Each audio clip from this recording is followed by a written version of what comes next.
यह आदमी plane crash के बाद समुंदर में 3 दिन और 3 रात तक तैरता रहा।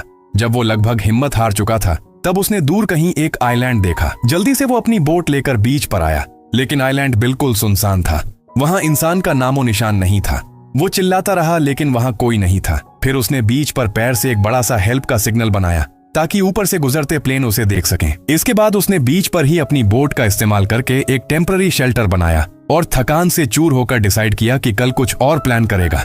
लेकिन रात को जब वो सोने ही वाला था, जंगल से एक अजीब सी आवाज आई। वो तुरंत अलर्ट हो गया और डर के मारे बोट का पैडल हाथ में लेकर पूरी रात जागता रहा। अगली सुबह उसने देखा कि कल बनाया गया हेल्प सिग्नल समुंदर की लहरों ने मिटा दिया है। वो तुरंत कुछ सूखे लकड़े लेकर बीच के एक ऊंचे और सेफ स्पॉट पे नया और बड़ा हेल्प सिग्नल बनाता है। तभी कुछ कुरियर के पैकेट्स समुंदर के रास्ते बीच पर आ गए।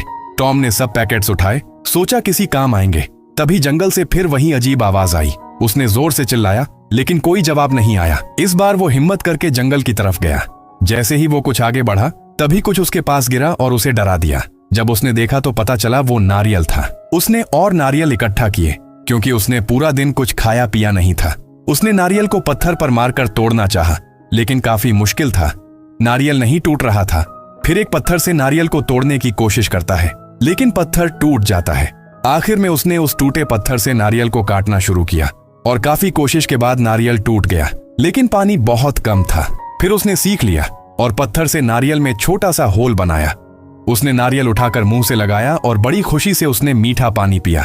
पानी पीने के बाद उसने अपना एक बैग बनाया और एक लाठी लेकर आसपास देखना शुरू किया, शायद कहीं से मदद मिले। वो सुबह से शाम तक चलता रहा। उसे बस एक और कुरियर पैकेट मिलता है, उसके अलावा कुछ नहीं मिला और एंड में उसे लगा कि वो वापस वहीं आ गया जहां से चला था। अब उसने डिसाइड किया कि पहाड़ के सबसे ऊपर चढ़ के देखे कि क्या ये सच में एक अकेली आइलैंड है। चढ़ते वक्त उसका पैर पत्थर से कट गया, काफी खून निकला। उसने अपने पैंट से एक टुकड़ा फाड़कर बैंडेज बनाया और कुछ घास जड़ी बूटियां और सॉक्स में डालकर दोनों पैरों पे बांध दिया। 1 घंटे की चढ़ाई के बाद वो पहाड़ी के टॉप तक पहुंचा। उसने देखा कि चारों तरफ सिर्फ पानी ही पानी है, कोई और जमीन नहीं दिख रही थी।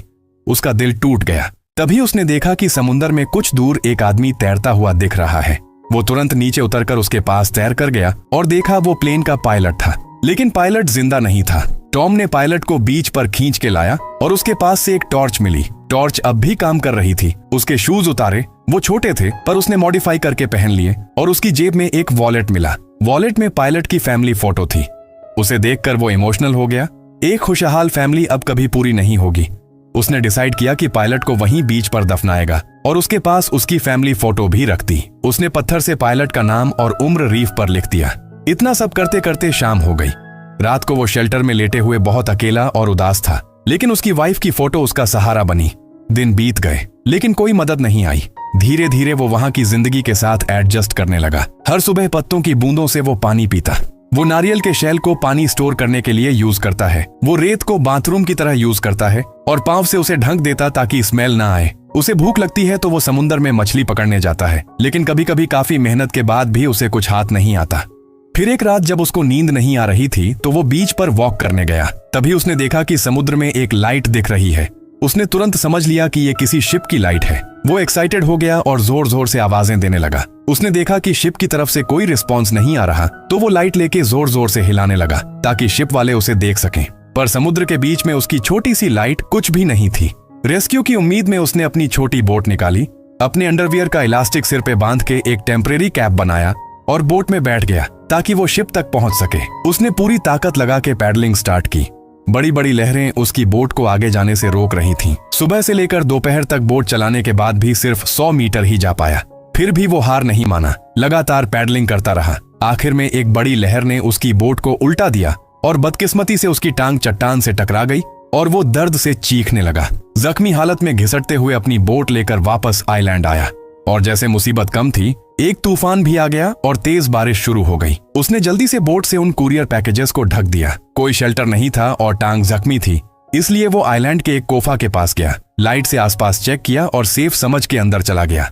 किस्मत से वहां एक स्प्रिंग था। बहुत ज्यादा प्यास लगी थी, इसलिए झुक के पानी पीने लगा। गंदा पानी था लेकिन प्यास बहुत थी।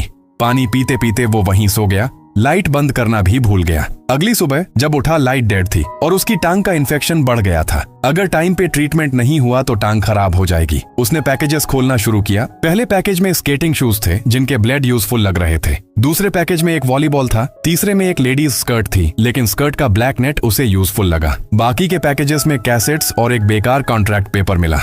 आखिरी पैकेज पे एक एंजल विंग्स का सिंबल था। उसने इसे एक आशा की निशानी माना और ऐसे ही रख दिया। उसने उन कार्डबोर्ड से अपने लिए बेड बनाया। स्केटिंग शूज से कपड़ा काट के शूलेस से अपनी चोट पे बैंडेज किया। शूज से अब नारियल तोड़ना और लकड़ी काटना भी इजी हो गया। फिर उसने एक बड़ा केकड़ा भी पकड़ लिया। काफी दिनों से भूखा था तो बहुत खुश हुआ, लेकिन कच्चा केकड़ा खाना उसे मुश्किल लग रहा था। उसने उस स्कर्ट के नेट से एक फिशिंग नेट बनाया और एक छोटी मछली पकड़ी। मछली खाते खाते उसने रियलाइज किया कच्चा खाना टेस्ट नहीं दे रहा था, तो वो लकड़ी घिसकर आग जलाने लगा। पेपर को फ्यूल बनाया। काफी कोशिश की, फिर वो थक गया तो उसने रेस्ट किया। नारियल खाने लगा। नारियल खाते खाते उसके जहन में एक नया आइडिया आया। नारियल शेल को यूज करके बैक एंड फोर्थ रबिंग करना। इससे फ्रिक्शन तेज हुआ, लेकिन हाथ कट गया। एक और चोट लग गई।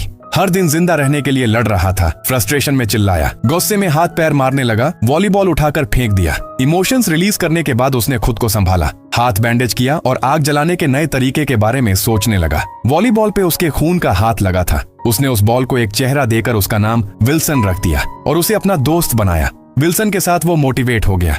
फिर आग जलाने लगा। काफी कोशिश के बाद स्पार्क्स आने लगे। फिर उसने देखा कि हवा कम होने की वजह से आग बुझ रही थी, तो उसने एक गड्ढा बनाया और उसमें लकड़ी रख के जोर से घिसने लगा और मुंह से हवा दी और फिर फाइनली आग जल गई। उसकी खुशी का कोई ठिकाना नहीं था। रात को उसने बीच पे एक बड़ी आग जलाई ताकि रेस्क्यू सिग्नल दिया जा सके। अब उसे लग रहा था कि जिंदा रहने की उम्मीद है। उसने सी फूड रोस्ट किया और फिर काफी दिन बाद उसने पका हुआ सी फूड खाया। वो रोज विल्सन के सामने अपने दिल की बात करता और चट्टान पर अपनी वाइफ का फोटो बनाता ताकि खुद को जिंदा रहने का हौसला दे सके। वक्त तेजी से गुजरता गया। 4 साल कब निकल गए पता ही नहीं चला। पहले जो वो मोटा और भारी बदन का था, अब वो हड्डियों का ढांचा बन गया था। किसी को नहीं पता कि उसने ये 4 साल कैसे काटे।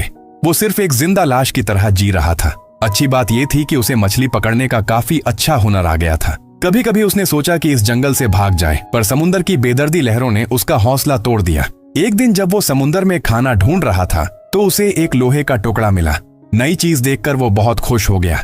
उसने उस मेटल को बीच पर खड़ा किया और विल्सन के साथ बैठकर उसे देखने लगा। धीरे धीरे उसके दिमाग में एक आइडिया आया। वो हल्का था, फोल्ड भी हो सकता था और टूटता नहीं था। एक परफेक्ट सेल बनने लायक था। उसने तुरंत काम शुरू कर दिया। अपने पुराने स्केटिंग शूज को लकड़ी से जोड़कर एक एक्स बनाया और एक बड़े पेड़ के नीचे आग लगा दी ताकि लकड़ी जल्दी सूख जाए। फिर उसने रस्सी बनाने के लिए छोटी छोटी झाड़ियां काटनी शुरू की, उनकी छाल निकाली और दिन रात बिना खाए पिए रस्सी बनाता रहा। उसने सोचा अगर अभी नहीं गया फिर कभी नहीं जा पाएगा। उसने जंगल के सब छोटे पेड़ काट डाले।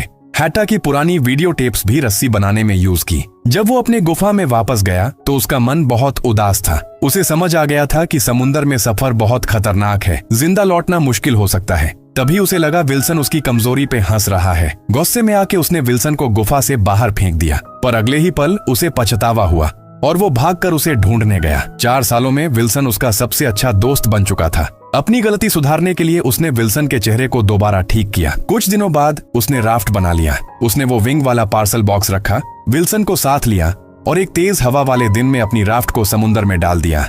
एक नई जिंदगी की तरफ सफर शुरू हो गया। वो राफ्ट चला रहा था, एक एक लहर से गुजरता हुआ। जब भी कोई बड़ी लहर आती तो तुरंत उस आयरन शीट का सेल खोल देता। राफ्ट काफी मजबूत निकला।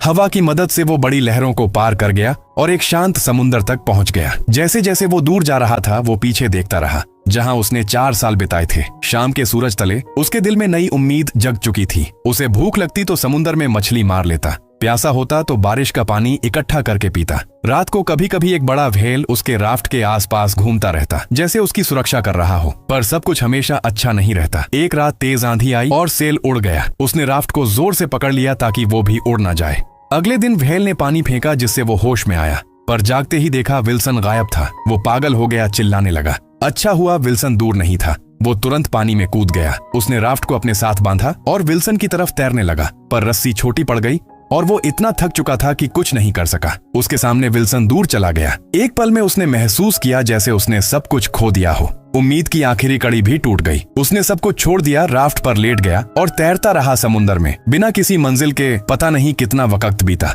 अचानक एक दिन एक शिप के इंजन की आवाज आई। उसने तुरंत हाथ हिलाकर मदद मांगी। शिप के लोगों ने उसे देख लिया। 1500 दिन के बाद वो बच गया। पर जब वो वापस मॉडर्न शहर आया तब उसे पता चला कि उसकी वाइफ ने किसी और से शादी कर ली है और बच्चा भी है। सच ये था कि 1500 दिन सब कुछ बदल देने के लिए काफी थे।